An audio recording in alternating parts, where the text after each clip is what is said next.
Well, hello, happy Sunday, everyone. This is another star-studded episode of Exquisite Conversation Podcast. I am yours truly, King Jacob, and publicist Miss Nicole Jordan, aka Provider J, is in absence today, so I closed the gap, which I am her co-host, but I'll be giving it to you raw, with our guest of the evening.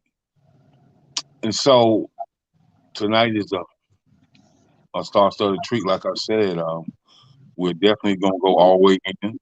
We're gonna learn some things. We're gonna learn some new faces and some new places, and we're gonna chop it up. So tonight I do have Twisted Royalty. Oh my! And when I tell you they have a story, they are amazing. You're in for a treat. And so, without further ado, I'll let them have the floor and introduce themselves so you at home can get familiar with who they are. Hi, I'm Lisa Wilder, one half of Twisted Royalty. Hi, I'm Tami, the Wilder, the other half of Twisted Royalty. It's really great to be on your show. Thanks for having us. Yeah, thank you for Okay, having you're welcome. You're welcome. So, if you can tell guys your background, tell us where you're from, and then we can go into how you got started as well. Yeah. Well, if our voices don't tell it, we're originally from London, England. That's where we were born and raised.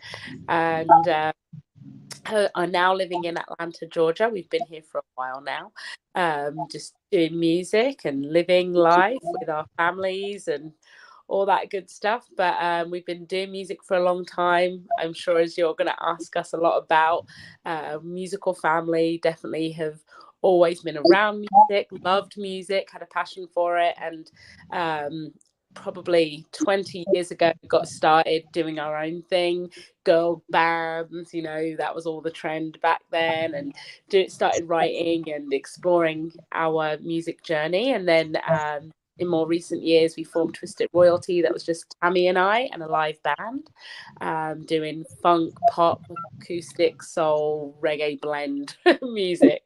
So that's us. Okay, Yeah. okay, okay. So, Tammy, is there anything you want to add? No, I think she about covered it. She's Okay, okay, she great, about covered great, it. great. Yeah. It's a good We're And sisters. We're sisters. There's Yeah, that so oh as it's well. yes, funny. yes, yes. So I Yeah, did read your bio. That you are sisters, yeah, and this is very interesting because I've been in the music business since about 1998, and okay. yeah, I have a churchy background, and I have sister brothers that sing, and I also sing, but I wanted to do more of the business side, and they was like, no, we just sing for God. We just go from church to church and do it, and we don't want to be in the entertainment business. Right.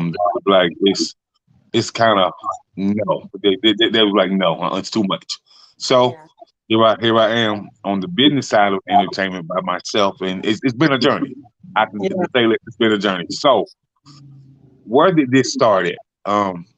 I know that you guys have that genetically bond of music, of entertainment, of public speaking, of social influencing and just connecting with people throughout society as you go on your journey. So when did you guys find out that you had a gift just like your dad? Well, I think Lisa and I have always, like, even with our other siblings, like, we've just always grown up knowing that we were musical. It's funny because, like, I was probably out of Lisa and I the one that sang the most as a child. Would always go on stage with our dads. Just was always singing. Lisa, like, we couldn't get her on the stage. Like, she was not trying. She could always sing, but was not trying to be on stage ever. And it wasn't until we were probably like what in our teens, after we'd moved to Mhm. America, that Lisa and I were talking, and we were like, why don't we start a band? And it was so funny because our parents were kind of like, you're not serious, like, because they knew that Lisa, it wasn't really her thing. We were like, no, no, no, no, we're serious, really. And then we just started, we started our little girl group, but then we used to tour a lot with Heatwave.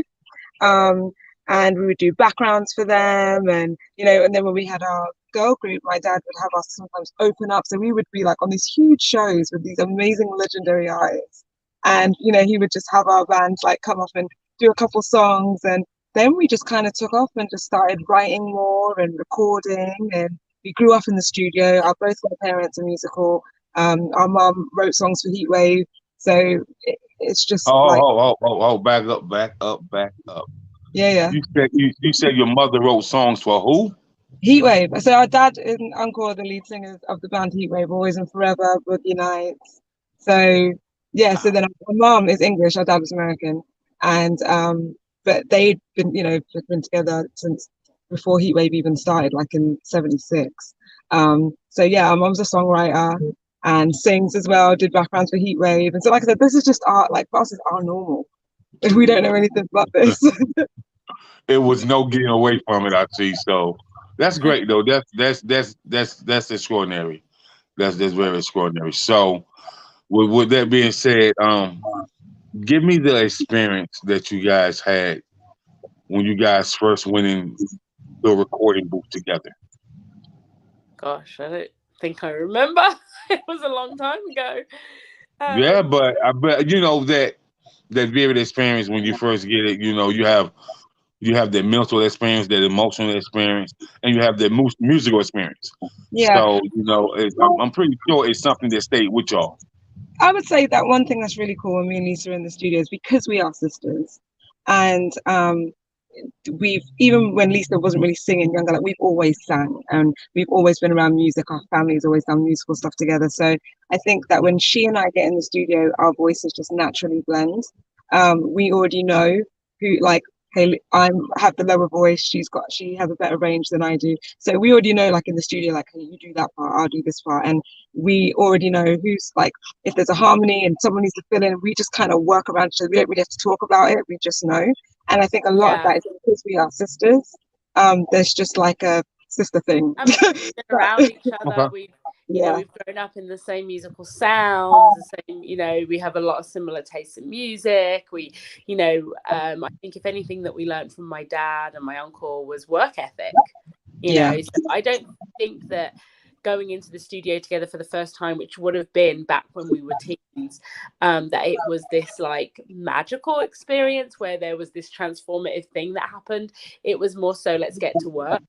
This is what we've been around since we were babies. We're going to do this. Let's be serious. It's kind of like if your dad owned a bakery and you've grown up smelling cakes and donuts and just experiencing a bakery as a kid. You tasted the donuts, your mum let you lick the batter dish, and then you get older and they say, okay, you come in the bakery now. It wouldn't be like this. Oh my gosh, this is so new. You'd be like, oh, this is home. I know this. I know about baking donuts. Okay. That's kind of how it was in the studio for us. It was a very comfortable environment that we were used to. But we'd been taught work ethic. You don't waste time in the studio. You don't dilly-dally. You don't sit around and chat it up, like, get to work. We should be being creative and thinking of ideas and talking through, arrangements and then laying them down, like real time. Not, we were never the kind to like go to the studio and just hang out. It was like, that's not where you hang out, it's where you work. So also we didn't even now to this day, if we have any issues on a part or a certain arrangement of the song, we sing it until we get it right. We don't fix the notes digitally. They can be like, oh, we can just go in and the computers now and the Studio Pro Tools, all that kind of stuff, they can fix stuff. But we will literally be like, no, we will sing it 100 times until I'm going to sing it right. And our dad would be like, no, you do it again. Okay, question for you. So, I try to tell a lot of artists that there's a difference between how you guys work and old school work ethic for a music person, singer, songwriter, or musician. Yeah. So when you say that if you got to sing it 100 times to fix it, that means a lot to me. That means that you have to be perfect in every way, shape, fashion, or form. Perfection is it's something that drives you guys. Yeah, And for sure. so with that being said, I can really appreciate your drive, your dedication, your inspiration. It's very enlightening. So I can say salute to both of you. Yeah, Now, thanks. you're welcome. Now, another question: do you guys play instruments as well? I can dabble a little bit some guitar and piano, but it's like chords. We're Yeah, I not can. we're not proficient musicians. We're singers, singer Yeah, songwriters. Well, kind of if you can kind of really play the chords and understand what octave you're singing in and what key you're singing in, whether it's the A, B, C key or whether it's first soprano, second soprano, or first alto, second alto, or just if you really understand keys and chords and stuff like that and tonality, yeah, then of course if you spend a little time on the instrument, you will learn how to play it. Yeah, But like you say, you just dibble and dabble. So you know what I yeah. mean? Which is cool. So maybe one day you'll be able to devote 4 or 5 hours to an instrument yeah. and I would per love week. that one You know, one day. right. So um, let's talk about Heatwave and let's talk about you growing up in the business. You guys growing up in the business and the structure and the art form of Heatwave. What are some key points and some necessary steps that you learned from your mother and father on helping you navigate through the music industry? I think for us, it was really about working with integrity. I mean, we weren't. Life was very normal for us as kids. Sorry, this is backwards. This camera, so I'm seeing myself in reverse. Um, you know, Dad's music and him touring, it was very much like any other kid, their parent going to work, right? So Mhm. it wasn't like we lived a charmed life where we weren't Michael Jackson's kids, right? It's like my dad worked, he worked hard, he aimed for their music to be stellar. They practiced, they rehearsed, they had a great show. Uh, and we loved that and we got to see that and be witness to that. On the business side, we were kids, we weren't involved in the music business in and outs of Heatwave. That wasn't our place. But I think when we started to explore our own musical pursuits, and my dad, before he passed, he was managing us, um he was all about the integrity of whatever was in Mhm. front of us. I mean, we have been doing this for a really long time in terms of just making our own music.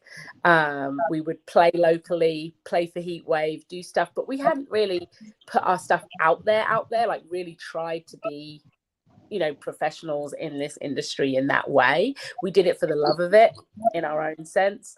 And there were times when we had opportunities, great opportunities. One time in particular, when we were a girl group, we were offered a chance to work with a really prominent producer at the time and label, but they wanted all of the publishing and they wanted us to be something that we really weren't. And my dad was able to be like, is that what you want? Like, this isn't how you Hold want to on, get. hold on. So this where it gets very interesting. That if if I must, might I add something? So prominent musical uh, artists like yourselves, understanding, what it is to make great music, and they want all your publishing, and they want you to be something that you were not. So first, it's a red flag. You say when they want all the publishing, that's a no no. That's definitely a no no. You know, um, you know, that's just like somebody put their blood, sweat, and tears in something. You want everything in them. Like your Yeah. publishing is everything in you. It's Yeah, like everything that you put into your music. yeah, And somebody controls it or somebody owns it. No. So when you say that they wanted you guys to do things that you didn't want to do, and and so what are we talking about here? Because A this lot of, music, this a lot of music industry can be real treacherous.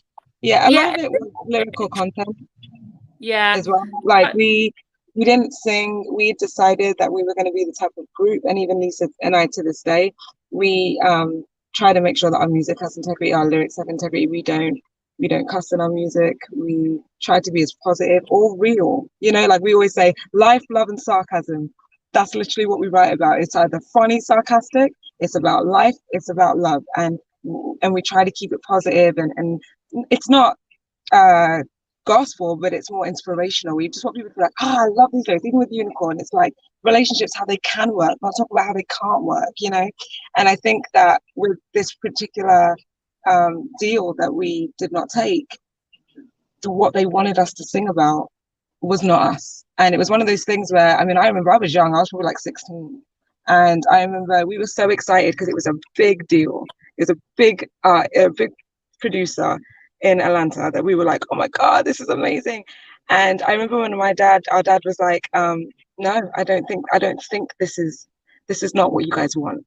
And he tried, and he was explaining this to us, and we trusted him, of course. And my mum agreed, so we were like, okay, fine. But I remember being like, oh man, we just missed out. And it's not until now I look back and I'm like, he really protected us, you know. And even Yeah. like we need to talk now, and we're like, you know, because we've grown up in the music industry, and you do see a lot, we're not hungry to be famous, if that makes sense. We really want people to love our music, and even a lot of our inspirations in music, they might not be on the radio every day or even get played, but their concerts are always sold out.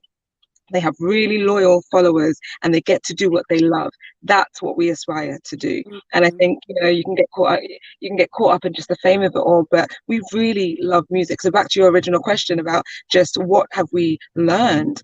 Yes, it goes back to the integrity of, you know, the band Heatwave and what we've learned, but it's also like staying true to what you love and staying true to their music, because all of those 70s groups, they stayed true to the music. If you see them on tour now, they are just like how they were in the 70s. They might be older, they're still doing the same moves, they're still singing the same songs. They haven't lost it. And guess what? They've got people that have followed them for years.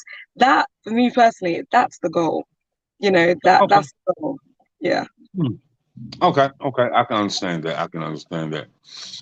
And so, you know, with you saying that, there's a difference between having fame and building a legacy. See, Mm-hmm. most people want to have fame, Yeah. you know, but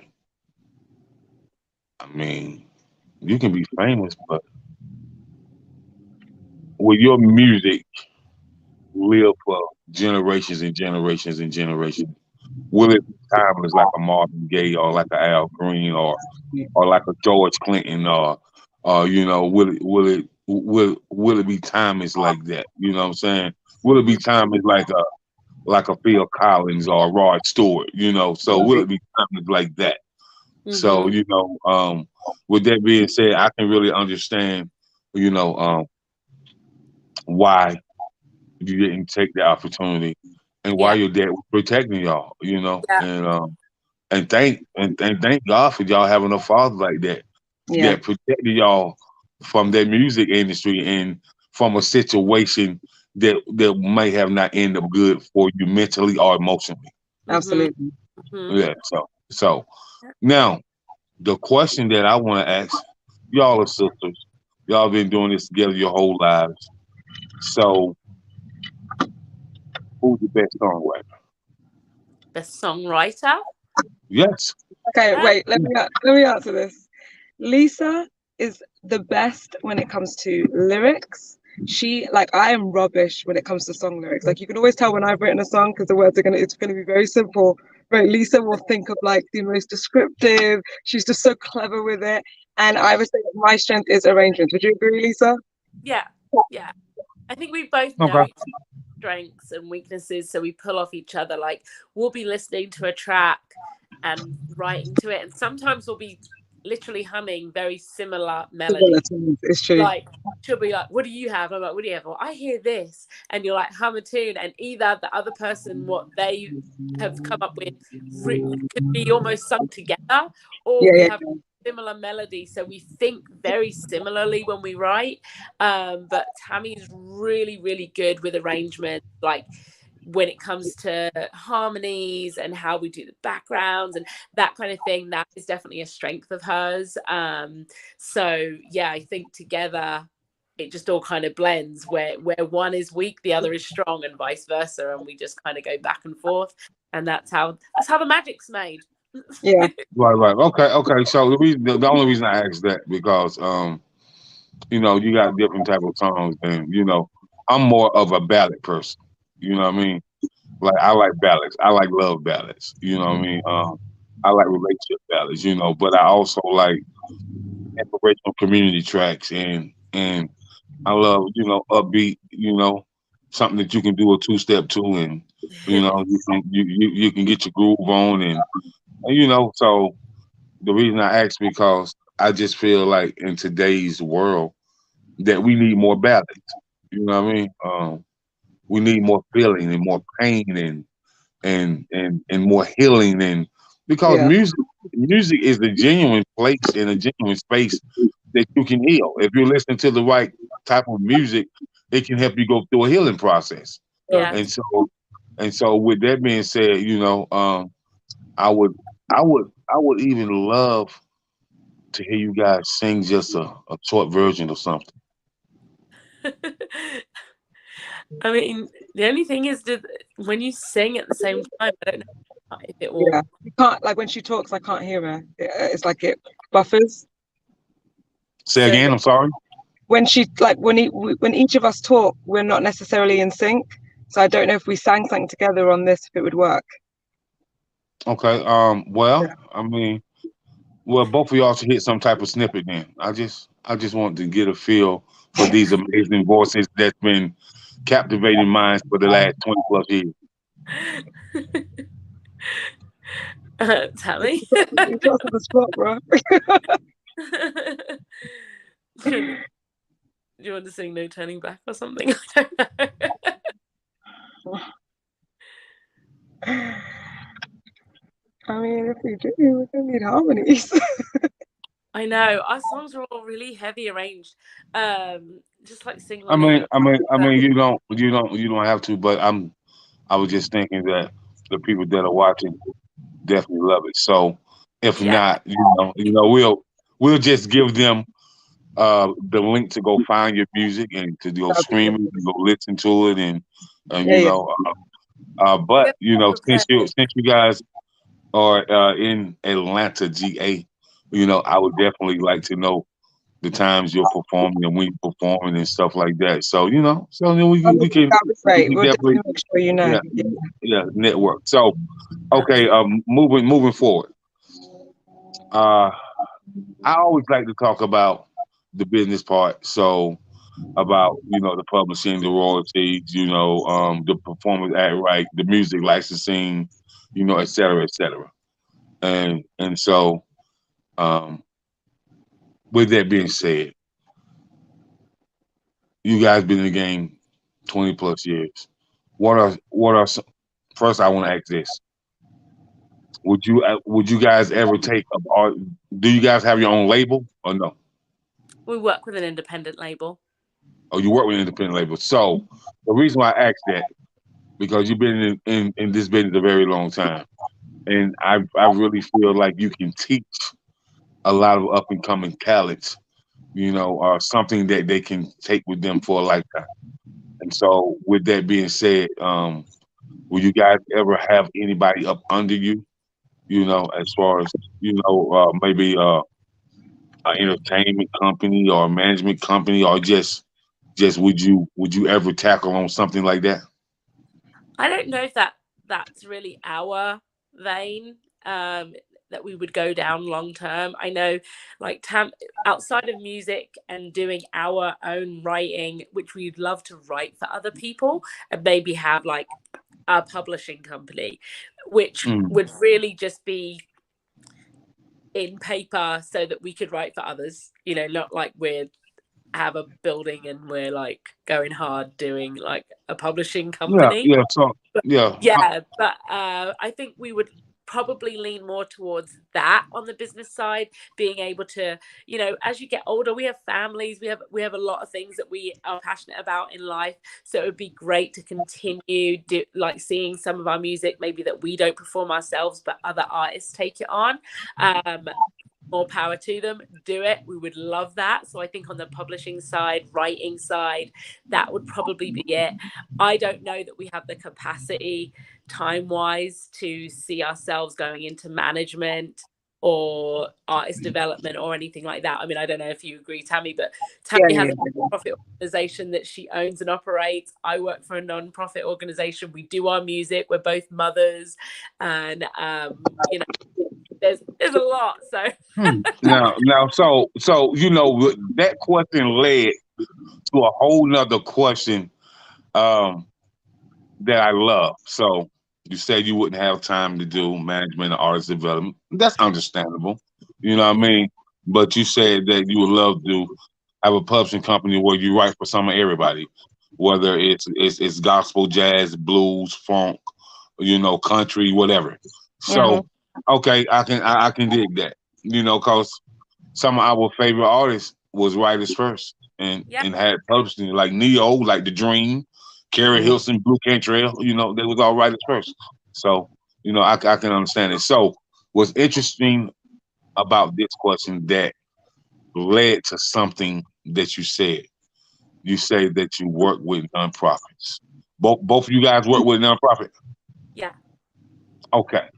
Now, even though I'm a music dude, I'm a big community guy.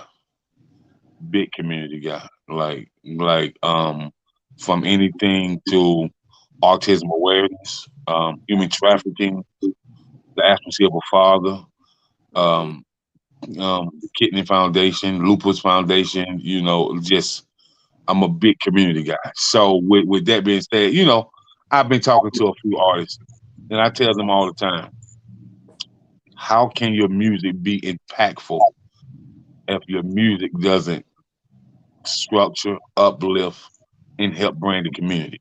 Yeah. So if you work hard for your community will support your music. Sure. And so a lot of artists don't understand. Non-profits are the biggest thing since sliced bread. Like when we talk about advocacy for the community and community activism and getting connected with people that matter. So their people will connect you where that person may know some person, the other person may know some person, and here you have a whole new network because you engage with the nonprofits around your city. And so a lot of artists really don't get that working within your community, it makes you have what we call a body of work. So if I'm a music executive and I already say, hey, Mr. Anderson, I want you to listen to my music. I said, okay. And he said, could you help me? I say, I can. I might, before I even ask about any type of budget, I'm going to ask him, how have you been impactful to your community? And most can't answer that. Okay. For me, and so with me, I have a problem with that. Yeah. I definitely have a problem with that. So, Yeah. Well, I'm grateful for what Lisa and I are able to do. We both work with different nonprofits. But one that my mother and I started about 10 years ago, we actually first started it serving like underserved kids in the community, where they, to give them music classes, dance classes, drama classes, art classes, visual art classes, film and photography, like just offering those programs for basically free to any child that is interested. We work with a lot of kids that are troubled, that think they're creative children, they need something. It's also therapeutic, so giving them the outlet. And about 5 years ago, we became one of the Safe Place agencies, which is a national homeless and runaway youth program. And we just opened our children's emergency shelter here in Gwinnett County this week. So I back up. Hold on. Slow down for King Jacob, please. Hold on. So you said you just opened what? And Emergency youth and let's shelter. talk about how you open it, why you open it, and how many more are you going to open? Yeah. Because so those are some jewels you just dropped. So if you can slow down a little bit for us and just explain to us how it came about, because this is a very interesting thing, that people need to know about, and the awareness need to grow and grow and grow. So if you can take some time to explain it to us, please. Yeah, so the why, both Felicia and I are parents. Growing up, we always served. We just, whether it was in church or through community. My dad was, really big into serving people, he'd do benefit concerts and all those type of things. So I think it was like it's what you do.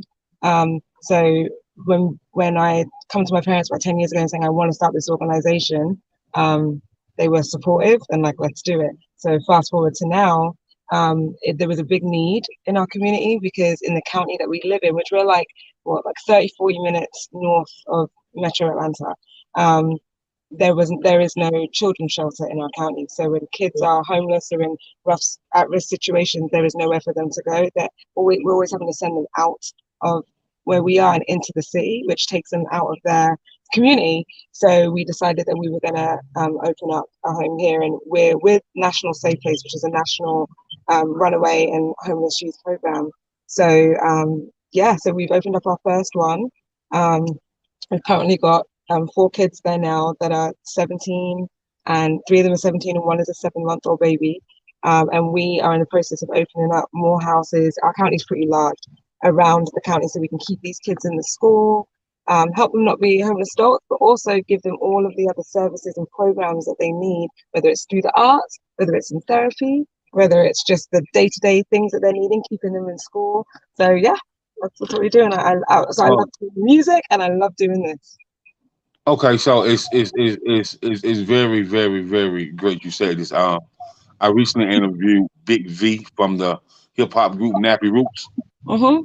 and me and him was just talking about this, and we was talking about his mentorship on working with the youth and Yeah. and things like that nature. So that's why this is so interesting to me, because not only are you doing what you're doing in music, but you're giving back, and you're giving back in a way where it's going to be impactful. People going to be grateful, and people going to want to know who you are and where did she come from. Like, why is she like this? How can she inspire and teach the youth to be like this? So this is great, and I definitely salute you for doing this. I salute you guys, for doing it, because this is great. And so, you know, um, with that being said, with you working in the community, being impactful, and you dealing with the nonprofit, um, how many benefit concerts, have you guys done already? We haven't been asked to do any yet. Really? Okay. And then Okay. also, I would say, the past few years has been tricky with COVID. Like people are just now getting back into festivals and concerts, and so we definitely plan to do a lot, whether it's supporting Yeah. both the organizations that we're with, and that or if we're doing it for other organizations. I mean, anything that's going to help. One thing about Lisa and I is we're always down to like something big, doing things that are bigger than ourselves, and being a part of something that's going to be bigger than us and will transcend, because that's how we were raised, so Okay. we Okay. hope that there are more opportunities for us to do stuff like that. Yeah. Okay. Definitely. Most definitely. So can we talk about a couple records that you guys have out? Um, you guys have a single out now, right? We Yep. do. So let's kind of talk about the whole creation of that single. If you can elaborate for me, please.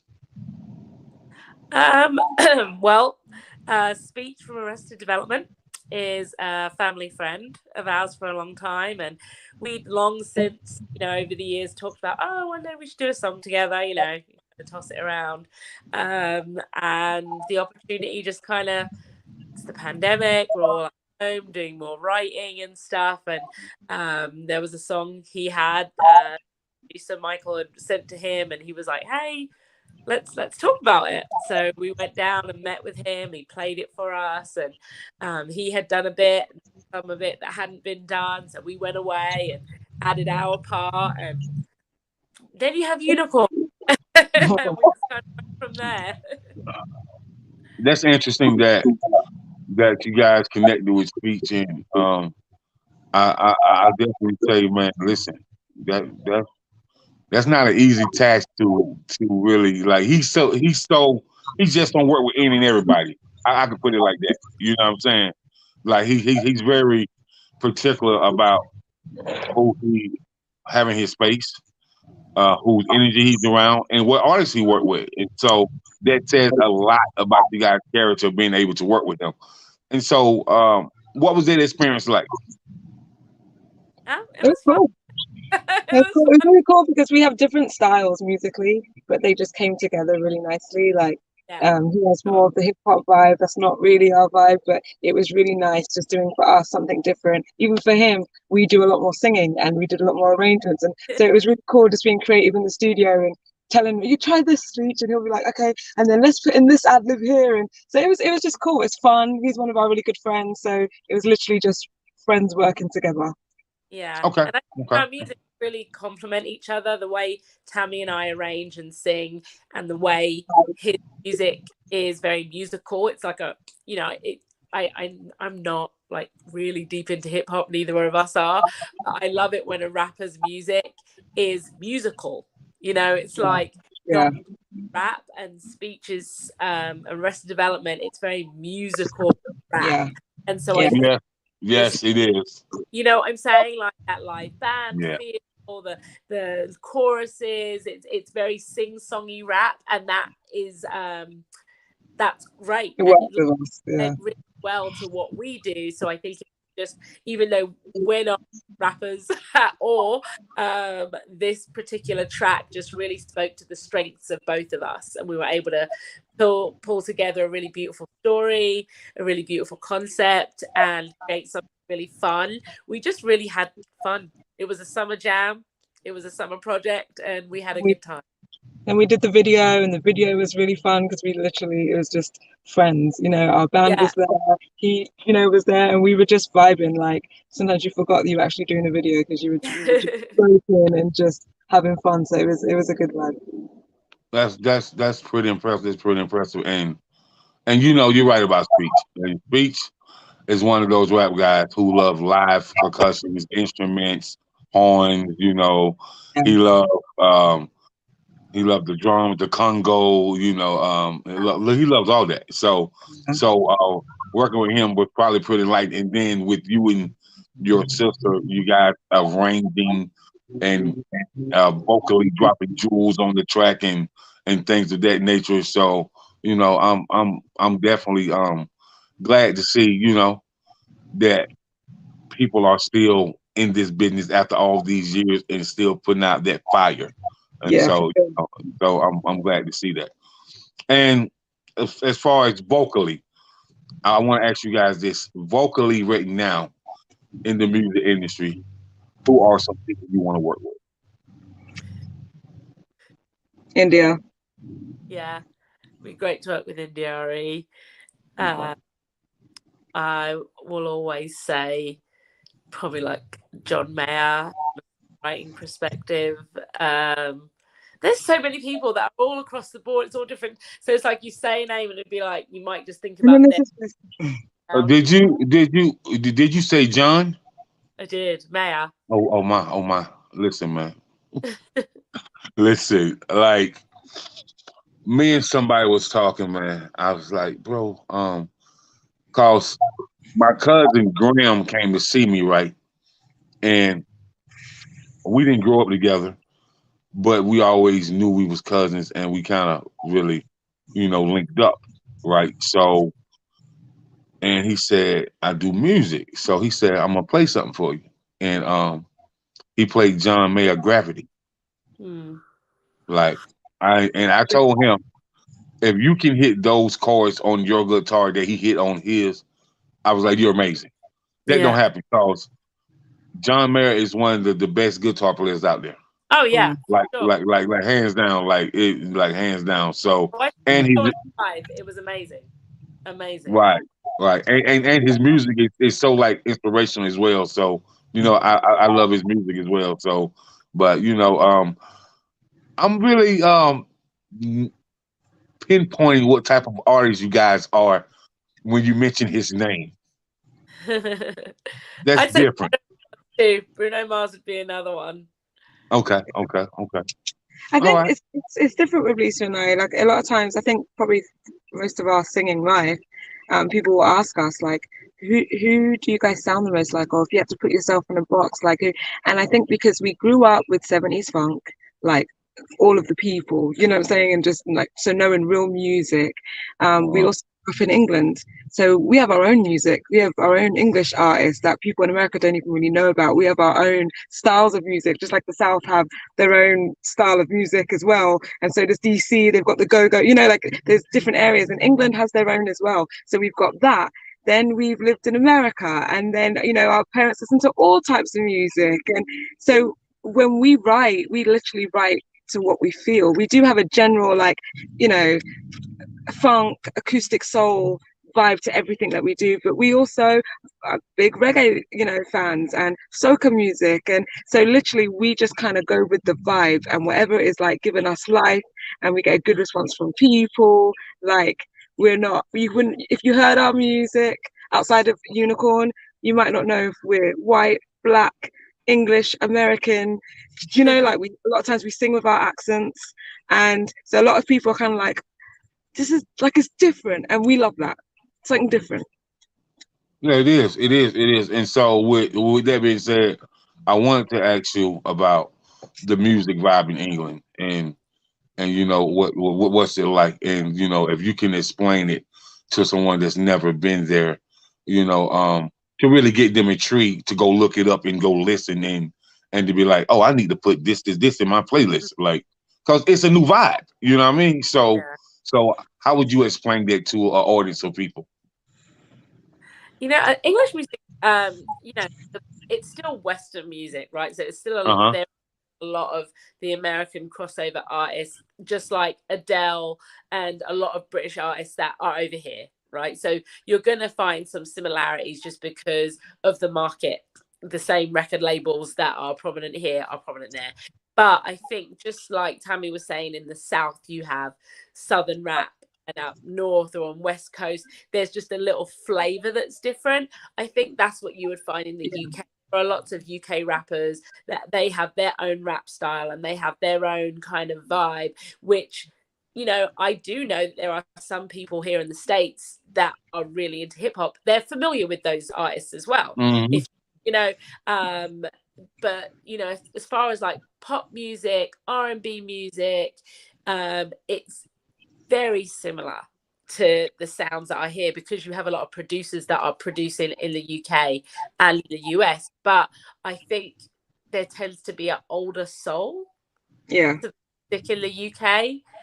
Like if you Joss Stone, went, huh?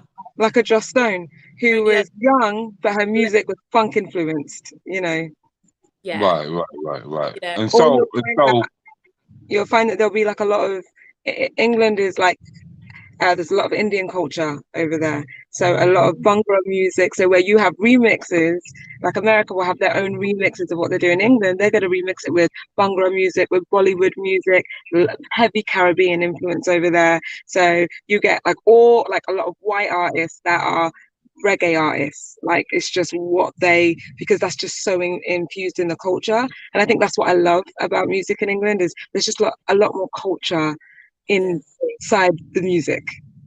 right, and it's funny you say that because I've had a chance to be around that type of culture. Like, I lived in Washington D.C. for a while, and I lived in the Fort Lauderdale, Miami for a while, and so I met people from all different type of cultures. And what's so interesting about to me meeting people is, they was like, man, I didn't really know so much about the EDM and the house and the techno music and the Afrobeat music and the reggae. I was like, yeah, man, cause I have with me being an artist development coach, and with me like teaching people the business and understanding marketing, promotions, and stuff like that.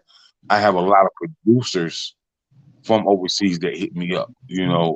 Whether it's UK or whether it's France or whether it's Germany or whether it's people from Eastern Africa. Like I have a lot of producers that hit me up and a lot of DJs that hit me up because they want to remix the art from the States music. And I tell all I said, let them remix it. That's how you Yeah. get your buzz overseas. So it's very, very interesting, how people got to get into their mind. Like sometimes I think a blockage in music artist's mind can really hold them back. And like I told artists, like, man, what? If a DJ reached out to you from overseas, let them remix it. Like, let them remix it, man. And let them send you the mix back in, and y'all just vibe and start networking together, and just like get your buzz up over there. Because one thing about it, once you start buzzing overseas and you're from the States, that's a whole different level for you as an artist and for you as a brand. And so I can definitely appreciate y'all saying that. And so last but not least, we winding it down. Do you guys have any show dates? Not coming up right now. We will have.